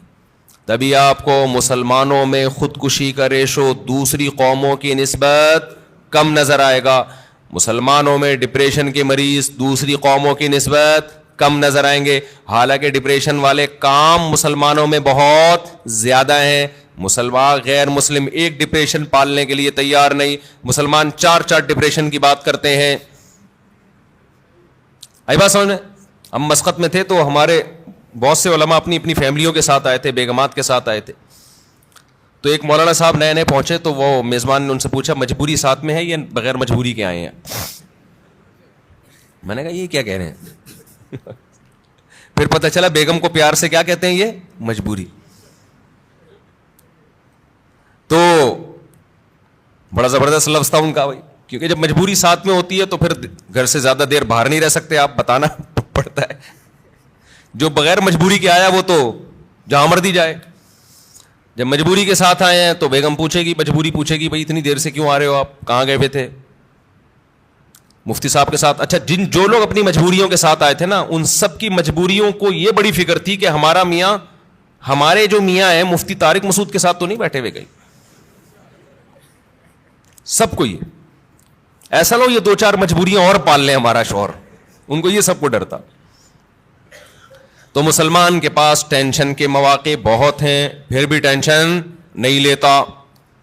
یہ غربت اور مہنگائی آپ تھوڑی دیر کے لیے انگریزوں کو دے دو تو خودکشی کے لیے میرے بھائی رجسٹریشن فارم کیا ہو جائیں گے, ختم ہو جائیں گے. ہمارے والے حکمران 1 ہفتے کے لیے ان کو ادھار دے دو, آپ سچی مچی کے تو نہیں لیں گے, صرف ادھار دے دو آپ ان کو کہ 1 ہفتے بعد واپس لے لیں گے. 1 ہفتے میں ایسا بیڑا غرق ہو جائے گا, کوئی کھمبا ان کا بجلی کا باقی نہیں بچا ہوگا. ان کے یہاں تو کھمبے ہوتے نہیں, انڈر گراؤنڈ ہی ہوتا ہے سب کچھ. یہ ہم ہیں, ٹھیک ہے نا. ڈالر کہاں سے کہاں پہنچ گیا, میں تو کبھی سوچتا ہوں تو تھوڑی ڈپریشن شروع ہو جاتی ہے, پھر میں سوچتا ہی نہیں کہ ہمیں مریں گے تو ویسے ہی سب کیا ہو جائے گا, ختم. ہمارے تو اصل آخرت ہے نا. جو دیکھو دال پانی اللہ نے جو موٹی موٹی ضرورتیں وہ تو اللہ ویسی پورے کا. اور پاکستان کا تو حال ایسا ہے کہ بچپن سے سنتے آ رہے ہیں کہ بینک کرپٹ ہونے جا رہا ہے. پاکستان کا ایسا اللہ کے ساتھ اللہ کا معاملہ ہے, بچپن سے مہنگائی بڑھ رہی ہے. مجھے یاد ہے وہ دور میں بہت چھوٹا تھا, روٹی 4 آنے کی ملتی تھی, 1 روپے کی 4 روٹیاں. جب 8 آنے کی ہوئی تو سب چیخ اٹھے کہ روٹی ڈبل ہو گئی بھائی. 1 روپے کی 4 روٹیوں کے بجائے اب 1 روپے کی کتنی ملیں گی, 2 روٹیاں. لوگ چیخ اٹھے تھے مہنگائی بڑھ رہی ہے. پھوڑنا اسی حساب سے لگا ہوا تھا, اسی. پھر روٹی 1 روپے کی ہوئی, پھر 5 روپے کی ہوئی, پھر 10 روپے کی ہوئی, اب پتہ نہیں کتنے کی چل رہی, 35. استغفر اللہ. میرے یہاں مہمان آتے ہیں نا تو چائے منگواتا ہوں میں ہوٹل سے. اب ہمارے دماغ میں وہ چند سال پہلے کی چائے تھی, پتہ نہیں 10 روپے کا کپ تھا, 15 روپے کا کپ تھا. میری کھوپڑی میں وہی گھوم رہی ہے, مجھے کیا پتا اتنی اسپیڈ سے حساب خراب ہو گیا. مہمان آ رہے ہیں, آوے لے آ یار 4 چائے لے آ, 5 چائے لے آ. اچھا وہ گارڈ جو ہے نا, وہ جو خادم بل بنا کے دیتا ہے, مجھے لگتا تھا یار یہ کچھ زیادہ ہی, پتہ نہیں خود تو نہیں اس نے اپنے کئی مہمانوں کے الگ سے کھانچے کھولے ہوئے اس نے. ایک دن میں نے کہا یار اتنے تو مہمان میرے نہیں آئے جتنے تم بل بنا رہے ہو. اس نے کہا استاد جی 60 روپے کا کپ ہے چائے کا, 60 روپے. ابے میں نے کہا اتنے کا تو کپ نہیں آتا جس میں چائے ڈالی جا رہی ہے. تو مجھے تو خیال ہوا میں نوٹس لگا دوں کہ مہمان لوگ اپنی چائے اپنے ساتھ لے کے آئیں گے. بھائی یہ کوئی مذاق تھوڑی ہے یار, ملنے بھی ہم سے آؤ, چائے بھی کون پلائے, کام بھی تمہارا ہو, چائے ہم پلائیں. خیر اتنا بھی ایسا نہیں ہے, انشاءاللہ پلا دیں گے. لیکن یہ کہ یہ ہے تو فکر کی بات نا. لیکن نہ چائے والوں کی چائے رک رہی ہے, نہ نلی نہاری کی سیل میں کمی آ رہی ہے, نہ برگر بکنے میں کمی, نہ KFC والوں کے ہاں رش میں کمی. میں تو لوگوں پہ حیران ہوتا ہوں, لوگ بات کر رہے ہوتے ہیں نا میرے سامنے, دوست احباب بھی, یار مفتی صاحب مہنگائی نے کمر, ایسے کھجا رہے ہوتے ہیں, مہنگائی نے کمر توڑ دی یار, اتنا مہنگا ہو گیا کھانا, اب تو روٹی خریدنے کی طاقت ختم ہو گئی. پھر تھوڑی دیر چلے یار نہاری کھانے چلتے ہیں ذرا, چلے مجھ سے نلی نہاری کا پروگرام ہو جائے. یہ ہر ایک کا حال ہے. ایسا لگتا ہے کہ اتنی کرپشن اور اتنی مہنگائی کے باوجود برکت کہاں ہے, وہ بھی اللہ نے ہمیں ہی دی ہے. لوگوں کے چہرے کھلے ہوئے ہیں ماشاءاللہ, پیٹ بھرے ہوئے ہیں. ہوٹل کے باہر جاؤ ایسا لگتا ہے فری میں بانٹ رہا ہے, پاؤں رکھنے کی جگہ نہیں ہے. مہنگے سے مہنگے ہوٹل جاؤ وہاں بھی یہی حال ہے. میں نہیں کہہ رہا کہ جو غریب ہیں وہ ختم ہو گئے ہیں, نہ نہ, جو بیچارے سفید پوش غریب ہیں ان کے گھروں کے حالات بہت خطرناک ہیں. لیکن اللہ کا شکر ہے ان حالات میں بھی بہت سو کو اللہ بہت اچھا کھلا رہا ہے. تو بھائی مسافر خانہ ہے نا یار, اور کیا کرنا ہے, کھا پی لو, سونے کی جگہ مل گئی, مہنگائی گئی تیل لینے, ٹھیک ہے نا. ہماری زندگی کا جتنا کوٹا ہے ہمارے مرنے سے پہلے انشاءاللہ ہم پورا کر کے جائیں گے. اگلی نسل کا بیڑا غرق ہوگا, وہ اگلی نسل جانے, وہ ہمیں کیوں بھائی, اللہ اس کو بھی کھلا دے گا. پھر اگلی نسل کا کام ہے کہ وہ ووٹ اچھے لوگوں کو دے. ہم تو اس نسل کو بھگت رہے ہیں. ہم نے اتنے بڑے بڑے جرم کیے, ایسے ایسے حکمرانوں کو اپنے اوپر مسلط کیا, پھر بھی اللہ ہمیں کھلا رہا ہے. شاید اگلی نسل یہ جرم نہ کرے تو ان کو تو اور اچھا کھلائے گا اللہ تعالیٰ. یعنی ایسا لگ رہا ہے اللہ ہمارے گناہوں کو بھی اتنی سزا نہیں دے رہا جتنی بنتی ہے, ورنہ جو ہم لوگ کی حرکتیں ہیں نا اس کے حساب سے سزا بہت زیادہ بنتی ہے ہماری. کیونکہ اسلام کی برکت ہے, اللہ کا نام لیتے ہیں اس کی برکت ہے, کہ پھر بھی اتنی ٹینشنوں میں بھی ٹینشن میں نہیں جا رہے, اتنی مجبوریاں اس کے بعد بھی ٹینشن میں نہیں جا رہے. اور یہاں سوسائٹی پہ, ریاست پہ بوجھ نہیں ہوتا عوام کا, بوجھ ہوتا ہے گھر کے سربراہ پہ. یورپ امریکہ میں آپ کی بیگم کو کھلانا اسٹیٹ کی ذمہ داری ہے, آپ کی ذمہ داری نہیں ہے. آپ کے بچوں کو کھلانا اسٹیٹ کی ذمہ داری ہے, آپ کی ذمہ داری نہیں ہے. حتیٰ کہ آپ کے پاس پیسے نہیں ہیں تو بھی اسٹیٹ کی ذمہ داری ہے آپ کو کھلانا. یہاں ساری ذمہ داریاں اسلام نے مرد کے کندھوں پہ ڈالی ہیں. بیگم کو کھلانا, ماں باپ کو کھلانا, اولاد کو کھلانا. اس کے باوجود بھی یہ بیچارہ ڈپریشن میں نہیں جاتا, جانا چاہیے تھا, جا نہیں رہا ہے. تو یہ کس کی برکت ہے بھائی؟ یہ دین کی برکت ہے, اللہ پہ اعتماد توکل ہے. تو اپنے اوپر بوجھ ڈالو گے تو اللہ خوشیاں دے گا. وہ بوجھ کیا ہے؟ نماز کا بوجھ ڈالو, رشتہ داروں کے حقوق ادا کرنے کا بوجھ ڈالو, ذمہ داری اٹھاؤ گھر کی کہ بھائی میری ذمہ ہے ان کو کھلانا. غریبوں کا بوجھ ڈالو اپنے اوپر. غربا اور مساکین کا پیٹ بھرنا کس کی ذمہ داری ہے؟ میری. ہر آدمی کیا سوچے کس کی ذمہ داری ہے؟ میری ذمہ داری ہے. روح پہ جتنا بوجھ ڈالیں گے, روزہ رکھنا یہ کس کی ذمہ داری ہے؟ یہ میری, مجھے رکھنا پڑے گا. ہم بچپن میں دیکھتے تھے, تصور نہیں تھا روزہ چھوڑنے کا.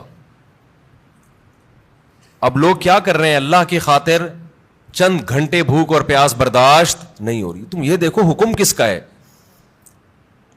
کتنے بڑے بادشاہ نے جو تمہیں پورے سال کھلاتا ہے. ہمارے لبرل لوگ نا اپنے آپ کو کافر پہ قیاس کرتے ہیں. یار انہوں نے مذہب سے بغاوت کر کے اتنی ترقی کر لی تو ہمیں رمضان کے روزوں کی کیا ضرورت ہے؟ بھائی انہوں نے مذہب سے بغاوت کے ساتھ خدا سے بھی بغاوت کی ہے, یہ ذہن میں رکھو. خدا اپنے باغیوں کو معاف نہیں کرتا. یہ تو دارالامتحان ہے. لا یغررک تقلب الذین کفروا فی البلاد. قرآن کہتا ہے جو اللہ کے نافرمان ہیں ان کی زمین میں عیش و عشرت دیکھ کر تم کبھی بھی متاثر مت ہو, یہ تمہیں دھوکے میں نہ ڈال دے. متاع قلیل, یہ دنیا کے چند دنوں کے چند ٹکے ہیں, یہ کچھ بھی نہیں ہے. ثم مأواہم جہنم, اس کے بعد ان کا ٹھکانہ کیا ہے؟ جہنم کی آگ ہے. تو ابھی سے نیت کر لے, رمضان میں انشاءاللہ بھرپور طریقے سے روزے رکھیں گے, ایک روزہ بھی ضائع نہیں کریں گے. وقتی ٹینشن ہے روزہ رکھنے میں, لیکن نبی صلی اللہ علیہ وسلم نے فرمایا للصائم فرحتان, روزے دار کو اللہ دو خوشیاں دیتا ہے. ایک خوشی تو آخرت میں ملے گی جنت کی صورت میں, ایک خوشی افطار کے وقت. سارا دن آپ اپنے کھانے پینے پہ کنٹرول کرتے ہیں. دیکھو کھانے پینے پہ کنٹرول کرنے میں صرف یہ ٹینشن نہیں ہوتی بھوک اور پیاس کی, بڑی ٹینشن یہ ہوتی ہے کسی کام میں دل نہیں لگتا انسان کا. روزہ رکھے نا کوئی بھی کام تمیز سے ہوتا نہیں, عادت ہی نہیں ہے. جن لوگوں کو صبح ناشتے کی عادت ہے, ناشتہ کر کے آفس جاتے ہیں, بڑے فریش ہوتے ہیں, وہ ناشتہ کیے بغیر جا رہے ہوتے ہیں. جن لوگوں کو عادت ہے شام کو سٹا لگانے کی, چائے و پینے کی, وہ بغیر چائے کے. تو زبان خشک اور وہ آہستہ آہستہ, باڈی کی تو ضرورت نہیں ہوتی اتنا کھانے پینے کی, لیکن عادت. تو لائف کہتے ہیں نا بورنگ لائف ہو جاتی ہے, بور ہونا شروع ہو جاتے ہیں, کسی کام میں دل نہیں لگ رہا. لیکن جب اللہ تعالی ہمیں افطاری کے دسترخوان پہ بٹھاتے ہیں, چند نوالے پیٹ میں اترتے ہیں, کیسی طبیعت فریش ہو جاتی ہے. یہ عام دنوں میں طبیعت میں یہ لذت انسان محسوس نہیں کرتا. تو اللہ نے کیا فرمایا, نبی نے کیا فرمایا کہ ایک روزے دار کو جو خوشی ملے گی وہ آخرت میں ملے گی, اور ایک خوشی دسترخوان پہ جب وہ افطار کرتا ہے وہ بھی بڑی مزے کی خوشی ہوتی ہے. اور میں آپ سے ایک گزارش کرتا ہوں, اس کا مذہب سے براہ راست تعلق نہیں ہے, میڈیکل سائنس سے ہے, لیکن مذہب بھی صحت کو کی ترغیب دیتا ہے نا صحت بنانے کی. رمضان میں ایک کام آپ کر لیں, تھوڑا کھانے پینے پہ کیا کر لو میرے بھائی, کنٹرول کر لیں. ہوتا یہ ہے کہ صبح سحری سے لے کے رات تک مغرب تک جب ہم بھوکے پیاسے رہتے ہیں, ہماری باڈی کا فیٹ ختم ہونا شروع ہوتا ہے, باڈی نتھرنا شروع ہوتی ہے, جسم کی زکوٰۃ نکلنا شروع ہوتی ہے, جسم فریش ہونا شروع ہوتا ہے. اس کے بعد جو حساب کتاب افطار کے وقت میں پھوڑنا پھاڑنا ہوتا ہے, اس سے باڈی کی ایسی کی تیسی ہو جاتی ہے. رمضان میں ہارٹ اٹیک کے واقعات میرا خیال ہے عام دنوں سے زیادہ ہی ہوتے ہیں. بھائی اللہ میاں نے کھانے کی چھٹی دی ہے, پھوڑنے کی چھٹی, کھانے اور پھوڑنے میں کیا ہے بولو, فرق ہے. نبی صلی اللہ علیہ وسلم نے فرمایا بدترین برتن جس کو بھرا جائے نا وہ انسان کا پیٹ ہے. کوئی برتن فل بھرا ہوا اللہ کو اتنا برا نہیں لگتا جتنا انسان کا پیٹ برا لگتا ہے اللہ کو. میں نہیں کہہ رہا کہ حرام ہے زیادہ کھا لیں آپ, حلال حرام کی بات نہیں ہے, ناپسندیدہ شریعت کی نظر میں بہرحال ہے, حرام نہیں ہے. اب آپ کہیں گے بھوکے پیاسے بھی کھانے بھی نہیں دے رہے اللہ میاں, ابھی بھی پابندیاں لگا رہے ہیں. اللہ پابندی نہیں لگا رہا, لگا کھا لو, پھوڑ دو, جتنا پھوڑنا پھوڑ دو, پڑے ہوئے خود ہی ہو گئے نا, پھوڑ دو, حرام نہیں ہے لیکن پسندیدہ کام نہیں ہے. تو رمضان میں آپ اپنے آپ کو عادی بنا سکتے ہیں کم کھانے کا, اچھا کھانے کا. میں بھی سموسے پھوڑتا ہوں, پکوڑے پھوڑتا ہوں, لہذا میں آپ کو یہ کہوں کہ سموسے نہ کھائیں, پکوڑے نہ کھائیں, یہ غلط ہو جائے گا. جب میں کھانے لگوں گا میرے گھر والے میرا ہی بیان چلا دیں گے کہ آپ خود لوگوں کو بول رہے ہو کہ سموسے مت کھاؤ اور خود کیا کر رہے ہو, کھا رہے ہو, لہذا میں ایسی بات کیوں کروں جو میں خود نہیں کر رہا. لیکن ہم سب مل کے عزم کر لیتے ہیں آپس میں کہ تھوڑا کیا کریں گے, کنٹرول. میں بھی کوشش کروں گا. اب گھر والے کہیں گے بیان دیکھو, میں کہا میں نے کوشش کا وعدہ کیا تھا تو کوشش ہی تو ہو رہی ہے کہ میرا ہی بیان مجھے ہی سنایا جا رہا ہے. کوشش کی جا سکتی. سموسے بھی کھا لیں اعتدال سے. میں نے بہت دیکھا ہے لوگوں کو افطاری میں بہت زیادہ پھوڑتے ہیں, مسائل کھڑے ہو جائیں گے آپ کے لیے. شربت پہ شربت پیے جا رہے ہیں, چینی کے نا پیے جا رہے ہیں, کولڈ ڈرنک پہ کولڈ ڈرنک پیے جا رہے ہیں. اچھا کمال کی بات یہ کہ افطاری میں طبیعت سے پھوڑتے ہیں, پھر نماز کے بعد آ کے کھانا کھاتے ہیں. یہ آج تک کم از کم میری کھوپڑی میں یہ چیز نہیں آئی ہے کہ اب کھانا کیسے کھا رہے ہو یار. یا تو ایک کھجور سے روزہ افطار کیا ہوتا ہے, نماز پڑھ کے آگے کھانا کھاتے ہیں. یہ بہت جگہ ہم نے دیکھا ہے, افطار پارٹیوں میں بھی ہوتا ہے. پہلے افطار پارٹی میں کیک, پیسٹریاں, سموسے, پکوڑے اور چکن اور کیا کچھ ہوگا, وہ کھانے کے بعد چلو جی اب جماعت سے نماز پڑھے, اب کھانا لگا ہوا ہے. اب مجھے کہہ رہے ہو تو وہ کھانا لگا دیا. کھانا یہ کیا کھایا ہم نے بھائی؟ ایک آدمی نے کم از کم 6 سموسے کھائے ہیں اور اتنے پکوڑے کھائے ہیں, تو اب کھانا کیا؟ تو لوگ کہتے ہیں کھانا روٹی سالن کو کہا جاتا ہے اور چاول کو کہا جاتا ہے. یہ جو ہم نے کھایا ہے کھانے سے پہلے, جو نماز سے پہلے افطاری میں, یہ روٹی سالن نہیں تھا. یہ سموسے, پیسٹریاں, پکوڑے اور پتہ نہیں رول اور کیا کیا چیزیں آ رہی ہیں, یہ تو وہ تھا. پیٹ جو ہے نا, پیٹ, اس کو نہیں پتا کھانے کی ڈیفینیشن ہندوستان اور پاکستان میں کیا چل رہی ہے اس وقت. پیٹ یہ دیکھتا ہے کہ اوپر سے کوئی چیز آ رہی ہے, اس کو ہضم کرنا شروع کر دو. پیٹ اسی کو کھانا کہتا ہے. نہیں آئی بات میرا خیال ہے. ایک دفعہ ہمارا پشاور جانا ہوا تو ہمارے کچھ میزبان تھے, وہ ماشاءاللہ پٹھان لوگ تو ویسے ہی بڑے سخی ہوتے ہیں. انہوں نے کیا کیا, میرے لیے نا دیسی مرغیوں کی وہ لا کے رکھ دی. دیسی مرغیاں نا روسٹ, بڑی زبردست تھی وہ, رانے اس کی بھنی ہوئی. ہم نے پھوڑ دی. وہ ماشاءاللہ بڑے ہیوی کھانا تھا, تو میں نے اچھی طرح طبیعت سے کھا لیا, بڑا مزہ آیا. میں تو کہا ہو گیا کھانا بھائی, اتنی دیر میں اب کھانا آ رہا ہے. اب مجھ پہ نا, کیونکہ وہ پھر کھلاتے بھی زبردستی ہیں, مجھ پہ راشا تاری ہو گیا. میں نے کہا اللہ خیر کرے اب کیا ہوگا. انہوں نے کہا وہ سب کھانا. میں نے کہا بھائی ہمارے اندر تو طاقت نہیں ہے. انہوں نے کہا تمہارے باپ کو بھی کھانا پڑے گا. ان کا یہ الفاظ نہیں تھے, لیکن اسٹائل اسی قسم کا تھا. وہاں ایسا نہیں ہو سکتا کہ کھانا آئے اور آپ نہیں کھاؤ. پھر ہم نے کھایا, تھوڑا سا کھایا. تو افطاری میں کیا کر رہے ہوتے ہو بھائی؟ تو آپ بہترین آپ تجربہ کر کے دیکھ لو میرے مشورے پر, افطاری میں شربت نہ پیو آپ. میں آپ کو بتا رہا ہوں آپ کا دماغ ایسا فریش ہو جائے گا نا, آپ کہو گے واہ مزہ آ گیا بھائی. اکثر آپ نے دیکھا ہوگا افطاری کرتے ہی لوگ ٹن ہو جاتے ہیں, دیکھا ہوگا نا, مغرب کے بعد گھر جاتے ہیں بستر سے اٹھا ہی نہیں جاتا, پھر تراویح میں ایسے جھوم رہے ہوتے ہیں جیسے جن پر لگتا ہے کسی نے کوئی قبر سے مردہ اکھاڑ کے لا کے یہاں کھڑا کر دیا ہے. یہ حالت ہوتی ہے.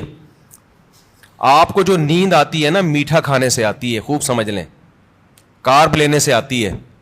آپ اپنی خوراک میں کاربوہائیڈریٹ کو کم کر دیں, آپ فریش بھی ہوں گے, نیند بھی نہیں آئے گی, جسم کو طاقت پوری ملے گی. آپ افطاری میں تجربہ کر کے دیکھ لیں, میٹھے میں صرف کھجور کھائیں آپ افطاری میں, اس سے نیند نہیں آئے گی. کھجور میں کوئی الگ ٹائپ کا میٹھا ہوتا ہے. آپ نے افطاری میں شربت نہیں پینا, آپ نے افطاری میں روٹی چاول نہیں کھانے, تھوڑے سے کھا لیں آپ, زیادہ نہیں کھائیں. کھجور کو فوکس کریں آپ, جو چنے کی چاٹ وغیرہ ہے نا اس کو فوکس کریں, وہ کھائیں, پیٹ بھی بھر جائے گا آپ کا. سفید چنا نہیں آتا اور کالا چنا, اس کی کوئی مزے کی چاٹ یا لوبیا کی چاٹ بنا کے وہ پھوڑ دیں آپ, پیٹ بھی بھرے گا آپ کا. لیمن پی لیں, لیمن, لیمو کا تھوڑا سا, بے شک تھوڑی بہت چینی ڈال, وہ بغیر وہ اس کے پیا نہیں جاتا, شہد ڈال دیں اس میں تو زیادہ اچھا ہے, وہ پی لیں آپ اپنے خرچے پہ. یہ سارے کام اپنے خرچے پہ کرنے ہیں, ایسا نہ ہو مجھے فون کر رہے ہو ہم نے آپ اتنا کچھ انتظام کر لیا ہے پیسے بھجوا دیں. تو کھجوریں پھوڑ دیں آپ افطاری میں, اور چاٹ واٹ سے پیٹ بھر لیں آپ, یہ چنے کی چاٹ وغیرہ سے نا, دہی بڑے وغیرہ سے, اس سے پیٹ بھر لیں آپ, تو آپ کو نیند نہیں آئے گی, آپ فریش ہو جاؤ گے, طاقت بھی پوری ملے گی آپ کو. اور یہ جو افطاری کر کے ٹن سے گھوم رہے ہوتے ہیں نا, اور تراویح میں بھی ادھر ادھر جھوم رہے ہوتے ہیں, یہ کیفیت آپ کی نہیں ہو. تو اس رمضان میں کوشش کر لیں روٹی چاول تھوڑا کم کر دیں, میٹھی چیزیں تھوڑا کم کر دیں. ہاں میٹھے میں کھجور کھا لیں آپ, اس سے انشاءاللہ کچھ نہیں ہوگا بلکہ فائدہ ہی ہوگا. تو یہ تھوڑا سا اس دفعہ ہمارے مشورے پہ آپ کنٹرول کر کے دیکھیں, مزہ نہ آئے پیسے واپس. تو آپ کو لگے گا آپ کی نگاہیں روشن ہو گئی ہیں, دماغ فریش ہو گیا ہے, آپ کا حافظہ اور اچھا ہو گیا. میں نے تجربہ کیا, میں ہوائی باتیں نہیں کر رہا. روزہ رکھو اور روٹی چاول ذرا کم کھاؤ افطاری میں اور سحری میں بھی, آپ ایسا نتھرنا شروع ہو جاؤ گے, ایسی آنکھوں میں بینائی آپ کی تیز ہو جائے گی اور ایسی فریش ہو جاؤ گے کہ ہٹو بچوں ہو جائے گا بس. اور کیا کہوں میں, وہ ایک مولوی صاحب تقریر کر رہے تھے نا, نہیں وہ نہیں ان کی تقریر سنا رہا میں آپ, تو وقت بھی پورا ہو گیا ہے. تو یہ تھوڑا سا رمضان میں کیا کرنا ہے, تھوڑا سا میٹھے پہ تھوڑا سا کیا کر لو بھائی, کنٹرول کر لو. میٹھے پہ, روٹی چاول بھی میٹھی ہی چیزوں میں شمار ہوتا ہے اس کا, کیونکہ اس میں کارب بہت زیادہ ہے.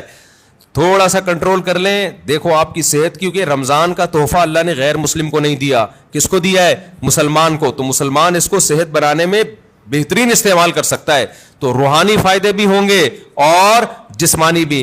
لیکن مسلمان صبح سے لے کے شام تک روزہ رکھ کے افطاری میں طبیعت سے پھوڑ پھاڑ کے جسمانی قوت کا بجائے اس کو بنانے کے اس کا بیڑا غرق کر دیتا ہے, اور بیڑا ہی غرق ہو جاتا ہے. تو اللہ تعالی ہم سب کو ہدایت دے اور تمیز سے کھانے پینے کی توفیق عطا فرمائے.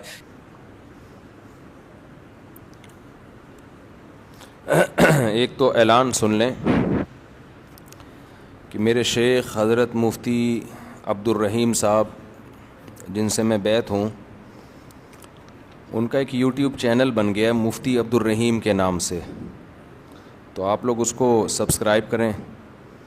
بہت بڑے بزرگ ہیں, بہت تجربہ ہے ان کا, تقوی, علم, اہل اللہ کی صحبت. وہ تو جب آپ ان کے بیانات سنیں گے تو آپ کو اندازہ ہوگا. تو بعض دفعہ انسان کے پاس علم بہت ہوتا ہے, تجربہ نہیں ہوتا, تو وہ بھی بعض دفعہ لوگوں کو گمراہ کر دیتا ہے. بعض دفعہ تجربے ہی ہوتے ہیں, علم نہیں ہوتا.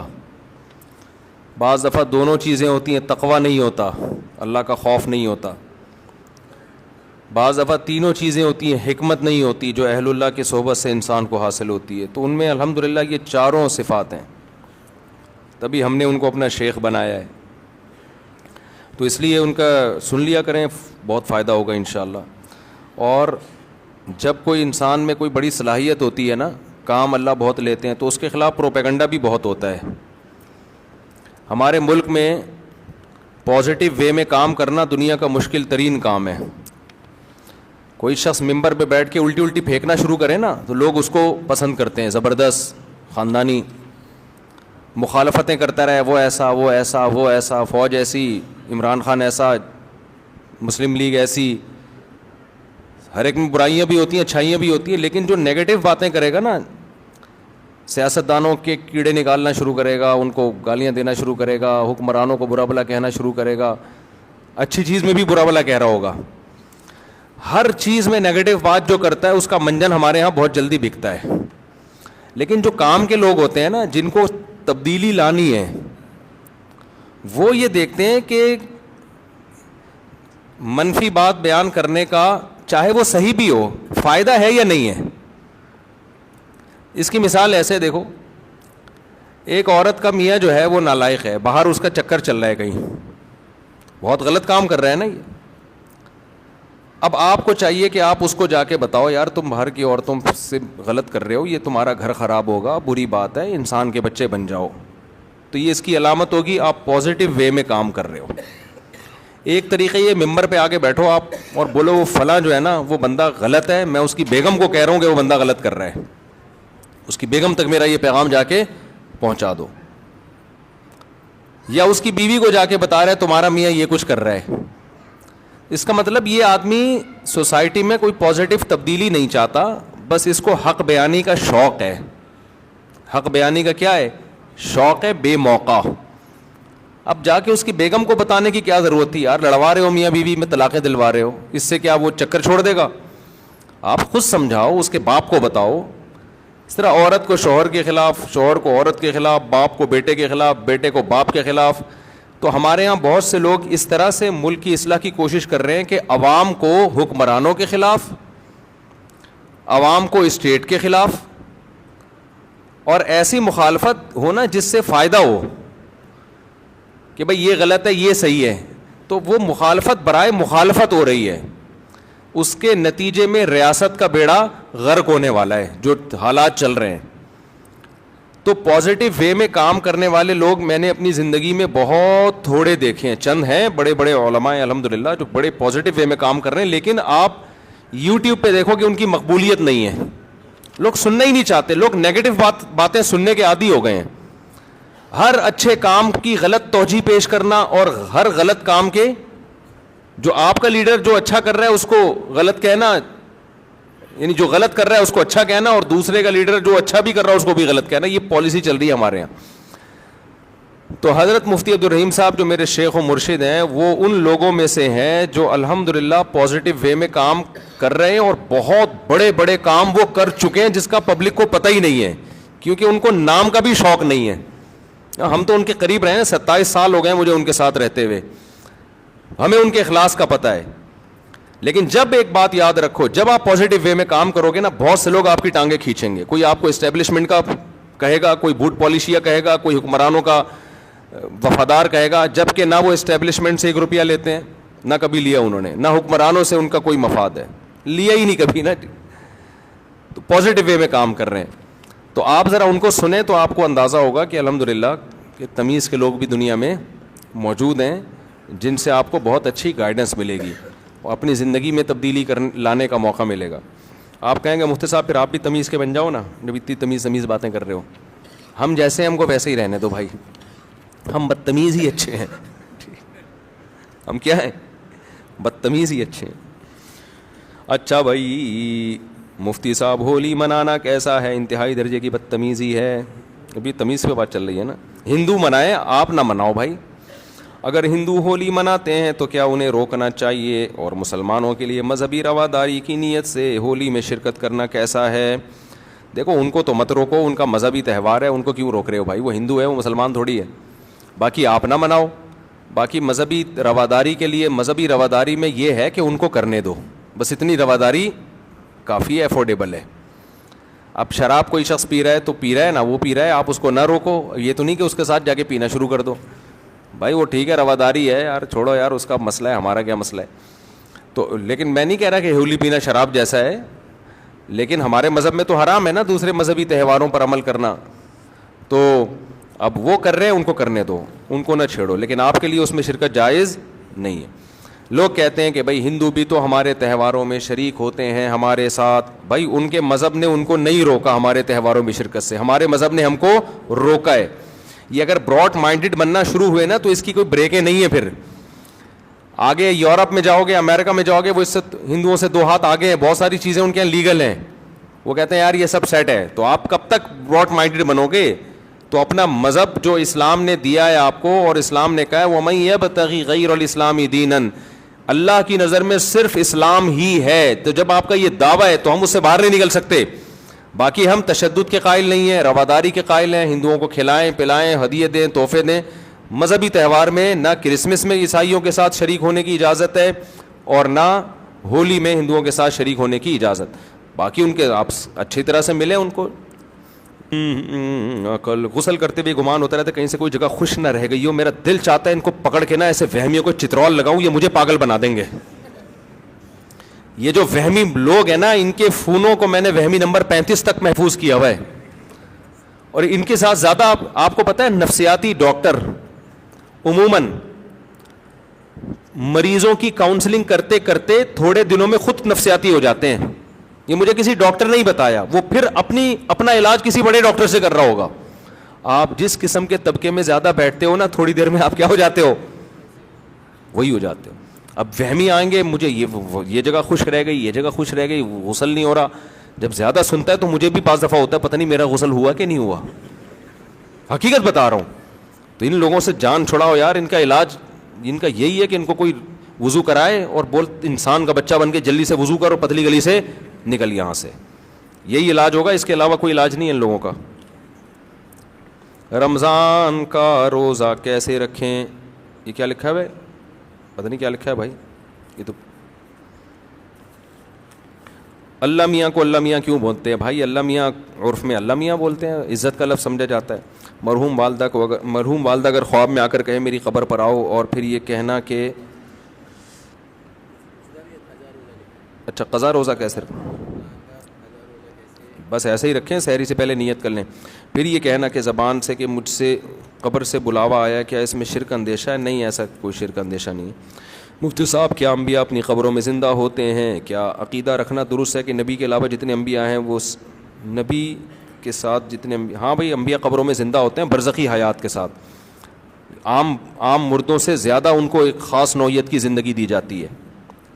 ہوتی وہ برزخی ہی ہے, دنیاوی نہیں ہوتی, وہ ہوتی برزخی حیاتی ہے, لیکن بہت پاورفل ہوتی ہے, عام میتوں سے زیادہ پاورفل ہوتی ہے وہ. مفتی صاحب جنت کی زندگی کیسی ہوگی, اس پر تفصیلی بیان کریں انشاءاللہ. مفتی صاحب ایتھیس اللہ کہتے ہیں کہ قرآن میں دلائل دیں اور عقل سے دلائل دیں. یہ تو کئی دفعہ بیان کر چکا ہوں میں, پھر دوبارہ کر دیں گے. میرے رشتہ دار نے میری کچھ مدد کی اور میرے سارے بہن بھائی کو بتا دیا. میں نے کہا آپ نے کیوں بتایا؟ انہوں نے کہا اسلام میں کچھ عمل دکھلانا بھی چاہیے تاکہ لوگوں میں ترغیب ہو. اب میرے بہن بھائی مجھے تانا دے رہے ہیں. ابے بھائی آپ نے قرآن میں یہ ہے کہ دکھا کے بھی خرچ کرو اور چھپا کے بھی خرچ کرو. چھپا کے اس لیے تاکہ اخلاص ہو, دکھا کے اس لیے تاکہ لوگوں کو ترغیب. لیکن جس کو دے رہے ہو وہ عزت دار آدمی ہے تو پھر اس کے بارے میں مت بتاؤ. آپ اپنے ریلیٹو کو دے دیا, ساری دنیا میں بتا دیا میں نے اس کو دیا ہے, تو یہ اس میں تو بے عزتی ہے نا اگلے کی. تو یہ غلط چیز ہے, اس سے توبہ استغفار کرنا چاہیے. جناب والا کیا ہر نیک کام کرنے سے پہلے نیت کرنی پڑے گی؟ کر لینی چاہیے تو ثواب زیادہ ملے گا. جیسے کہ حقوق العباد, ہمیں تو بچپن سے حقوق العباد وغیرہ سکھایا جاتا ہے, تو کیا ہر اس سے پاگل ہو جاتے آدمی. اب ابا کو کچھ دے رہے, میں نیت کرتا ہوں ثواب حاصل کرنے کی, یہ لو ابا.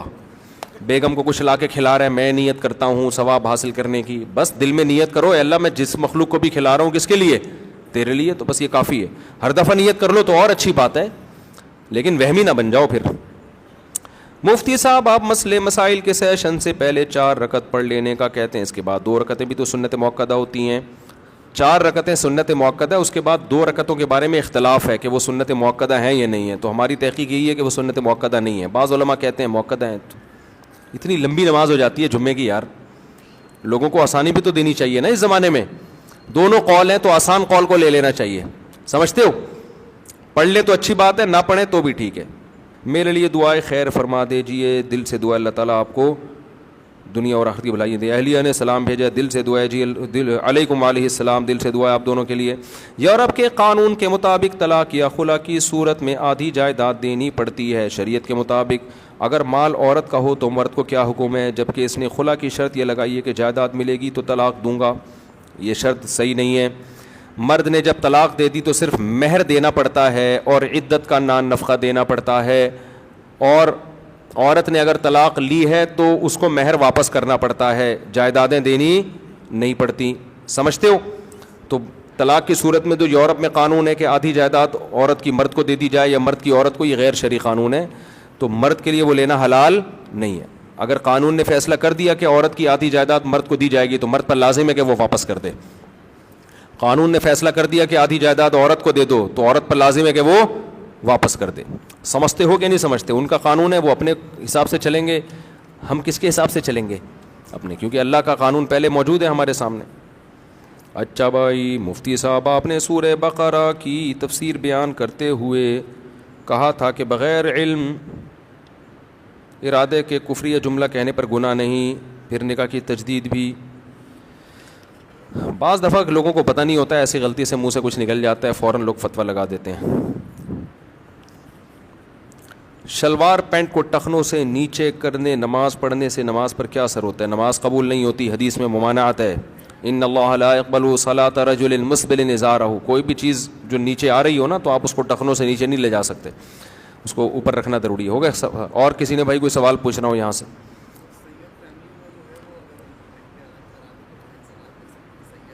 سید کو زکوٰۃ نہیں دی جا سکتی. ہاں, بیوی سید نہیں ہے تو بیوی کو دے سکتے ہیں اگر سونا نہیں ہے اس کے پاس. شوہر سید ہے تو اس سے بیوی سید نہیں بن جاتی. بیوی اگر غریب ہے تو اس کو زکوٰۃ دی جا سکتی ہے, سید کو نہیں دے سکتے. اور کسی نے کوئی سوال پوچھنا ہو؟ بعد میں سحری میں اٹھ لیں اور نیت کر لیں کہ رمضان کا قضا روزہ رکھ رہا ہوں. آپ کیا پوچھ رہے ہیں بھائی؟ جی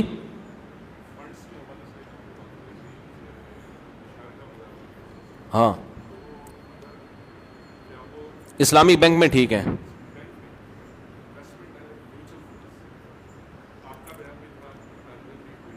اب مجھے پتہ نہیں کون یہ کام کر رہا ہے, بعض لوگ صحیح کر رہے ہوتے ہیں بات. جی اب مجھے ہر بینک کا پتہ نہیں ہے کہ وہ شریعت کو فالو کر بھی رہے ہیں کہ نہیں کر رہے. ہاں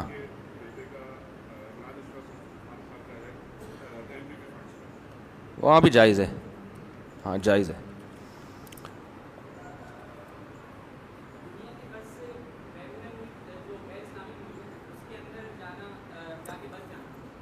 بھائی یہ بڑا مسئلہ ہے, غیر اسلامی ملکوں میں جا کے بس جانا اس کے لیے جائز ہے جو اپنے اور اپنی اولاد کے دین کی حفاظت کر سکے, اس کے لیے جائز ہے. جو حفاظت نہ کر سکے اس کے لیے جائز نہیں. بعض لوگ یہاں خراب تھے وہاں جا کے صحیح ہو گئے, لیکن بعض یہاں صحیح تھے وہاں جا کے خراب. تو یہ جنرلی کوئی ایک یعنی ایسا نہیں ہے کہ ہر ایک پہ وہ اپلائی ہو سکے. قاعدہ بیان کیا جاتا ہے کہ جو اپنے دین کی حفاظت کر سکتا ہے اس کے لیے جانا جائز ہے. لیکن روز بروز نا وہاں کے حالات خراب سے خراب تر ہوتے چلے جا رہے ہیں, کیونکہ اسکولوں میں ہومو سیکشولیٹی باقاعدہ پڑھائی جا رہی ہے, ترغیبیں دی جا رہی ہیں. ایسے قوانین بن رہے ہیں کہ بچے کو کہا جا رہا ہے کہ تم ہی ہو یا شی, یہ تم نے ابھی فیصلہ نہیں کرنا, یہ تم بڑے ہو کر فیصلہ کرو گے. تو آپ بتاؤ رہ گیا پھر یار. تو آپ کے بچہ وہ خود کنفیوز ہوگا میں پتہ نہیں کیا ہوں. ہمارے تو پیدا ہوتے ہی ختنے ہو جاتی ہے اس کی, 2 بکرے کٹے جاتے ہیں, ہم نے اسٹیمپ لگا دی کہ ہی ہے. لڑکی پیدا ہوئی 1 بکرا کٹا, اسٹیمپ لگ گئی کہ یہ کیا ہے, شی ہے, قیامت تک کے لیے یہ شی رہے گی. ان کے ہاں بھی یہ ہے کہ یہ آپ کا رائٹ ہے کہ آپ خود فیصلہ کریں کہ آپ ہی ہیں یا شی. اگر آپ نے کہا کہ پیدا ہی ہوئے تھے, آپ نے کہا میں شی ہوں تو شی ہیں, بعد میں آپ کو خیال نہیں ہے یہ شی والا صحیح نہیں ہے, وہ ہی والا ہی ٹھیک ہے, تو چلو ہی بن جاؤ. پھر خیال ہوا کہ یار وہ شی ٹھیک تھا تو شی بن جاؤ.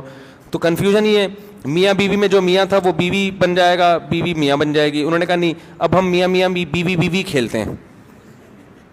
تم میاں میں بیوی, جیسے بچے نہیں بچیاں کھیل رہی ہوتی ہیں, تو اب تم میاں تھے میں بیوی تھی, تو اب ہم نے اس طرح سے لائف کو انجوائے کیا. اب ایسا کرو میں میاں تم کیا ہو, تم بیوی. وہ کہتے چلو ٹھیک ہے, 1 ٹیکے کی دیر ہے.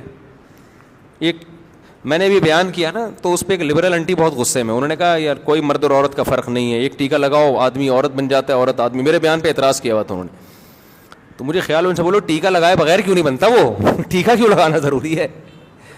تو اب تو 1 ٹیکے کے فاصلے پر ہیں, جو بننا ہے آپ ایک ٹیکا لگائیں بن جائیں. آپریشن ہوتا ہے چھوٹا موٹا سا.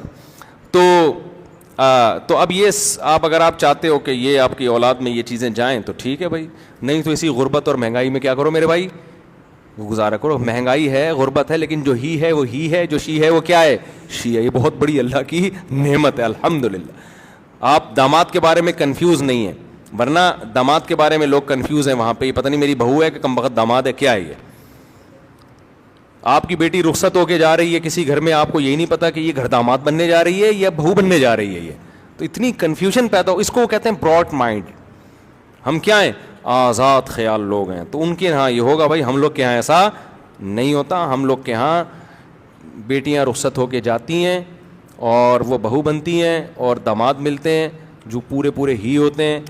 کوئی کنفیوژن الحمدللہ اس میں ہمیں نہیں ہوتی. خواجہ سرا ہوتے ہیں, وہ پاکستان میں ٹوٹل 4000 خواجہ سرا ہیں جو سچی مچی کے ہیں, جو قدرت کی طرف سے ہیں.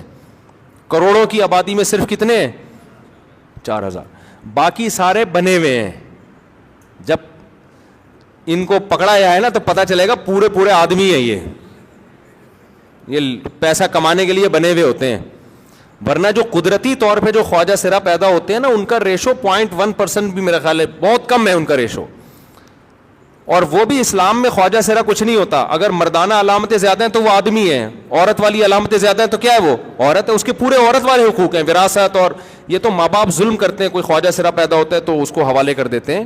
اسلام میں حکم یہ ہے کہ اس میں اگر عورت والی علامتیں زیادہ ہیں تو بیٹیوں کی طرح پالو اس کو, مردوں والی علامتیں زیادہ ہیں تو بیٹوں کی طرح پالو اس کو. اور اب تو میڈیکل سائنس نے اور آسان کر دیا, عورتیں والی علامتیں ہیں تو آپریشن کر کے پورا عورت بنا دو اس کو, مردوں والی علامتیں ہیں تو آپریٹ کر کے پورا آدمی بنا دو. اب تو وہ مسئلہ بھی ختم ہو گیا. لیکن اب آپ دیکھو اللہ کی قدرت ہے, کدھر کو سوسائٹی جا رہی ہے ہماری. تو آپ ٹھیک ہے جاؤ لبرل ماحول میں رہو, لیکن پھر یہ کنفیوژن بہت پیدا ہوگی بچوں کے بارے میں. عقیقے میں بڑے مسئلے کھڑے ہو جائیں گے, کیا کریں, 2 کاٹیں کم بخت ایک کاٹیں. ایسا نہ ہو 2 کاٹے بڑے ہو کر اس نے کہا میں تو شی ہوں, آپ کہیں ایک کے پیسے ضائع کرا دیے, پیسے نکال, ہم نے تیرے 2 بکرے کاٹے تھے. تو بڑے مسائل پیدا ہو رہے ہیں. تو جن لوگوں کو یہ خطرہ ہے کہ وہاں یہ مسائل سے وہ نہیں نکل سکتے تو ان کے لیے ٹھیک نہیں ہے. جو یہ سمجھتے ہیں کہ نکل جائیں گے ہم ان مسائل سے, تو رہ لیں وہاں جا کے. میں نے ایک لڑکی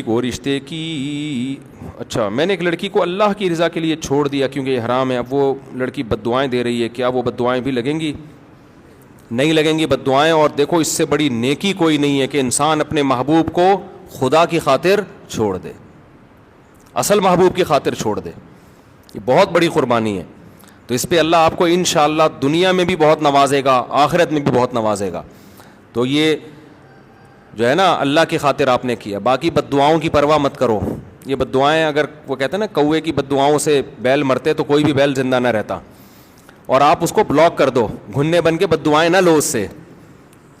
بعض دفعہ میسج دیکھ رہے ہیں, دیکھو کوئی نئی بد دعا تو نہیں آئی ہوئی.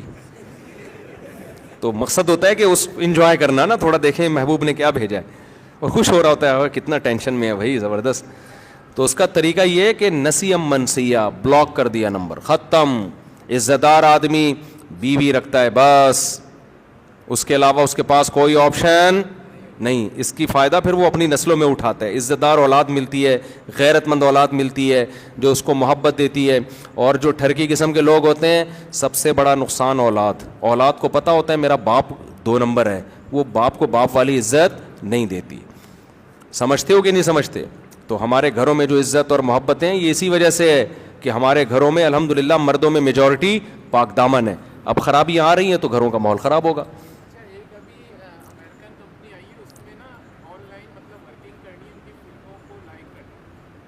نہیں وہ تو ٹھیک نہیں ہے, نہیں یہ تو صحیح نہیں ہے.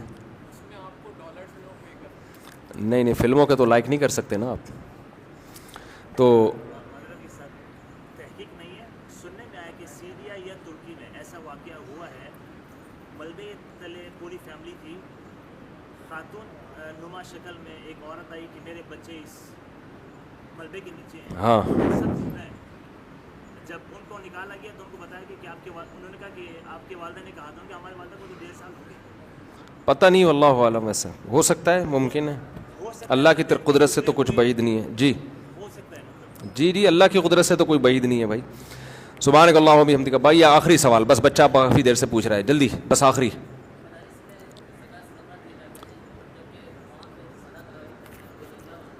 بس مدرسہ قابل اعتماد ہو تو زکوٰۃ صدقہ دیں, قابل اعتماد نہیں ہے تو نہیں دیں, ٹھیک ہے. باقی وہ وکالت نامہ لے لیتے ہیں. نہیں, مدارس میں دونوں طرح کی رقمیں آتی ہیں, زکوٰۃ بھی آتے ہیں, نفلی صدقے بھی آتے ہیں, تو سادات پر پھر وہ دوسرا کر دیتے ہیں. سبحانک اللہم و بحمدک اشہد ان لا الہ الا انت نستغفرک و نتوب الیک.